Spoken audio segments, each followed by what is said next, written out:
The state's second witness in Zandile Gumede's fraud trial is expected to continue this morning.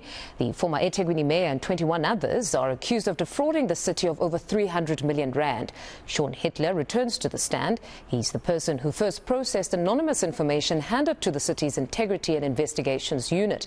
Let's cross now to senior reporter Dasen Thathiah, who's been monitoring this case for us. Good morning, Dasen. So Mr. Hitler is back on the stand today. Just perhaps remind us of what we heard at his last appearance. Well, maybe before I get to Sean Hitler, I think I'll explain why he's the one on the stand. You'll recall that the first witness, Mbuso Ngobo, who's the head of the city's Integrity and Investigations Unit, fell ill last week. So he hadn't, in fact, completed, or rather, the defense hadn't completed its cross-examination of Ngobo before he fell ill. So because of that, and in order not to waste time, the state had decided to call its second witness, Sean Hitler, and he took the stand last week. His evidence in chief was very short, but the cross-examination had only just begun. But during his time on the stand, he explained that he was the one to first process what was initially a complaint. So it was a stack of documents that was dropped off at these municipal offices, at the investigation team's offices rather, and a post-it note was attached to it. He said that on that note it was a very brief message, and what it had pointed out was that certain service providers had been appointed irregularly and that certain payments had been made for services that had not been rendered. So he then proceeded to look through these documents and immediately started to find certain discrepancies. One of them was, for example, the length of the contract. So it was meant to be a 3-month contract, but in fact it had run for 6 months, and he started to pick these things up. And that is ultimately the starting point of what led to what would later become a criminal investigation, which ultimately brought us to where we are now.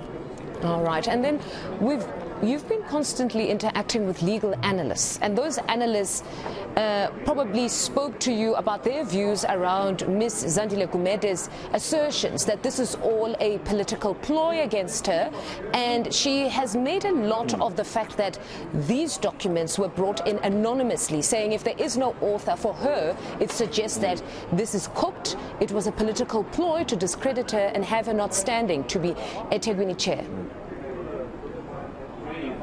Well, that's right on the money, Mpundo, according to the defense. So that's their argument, in fact. So that's why they've been nitpicking and trying to poke holes in the very foundation of how this complaint was laid. So the state's version is that there was a whistleblower, and that was the process that followed where these documents were dropped off.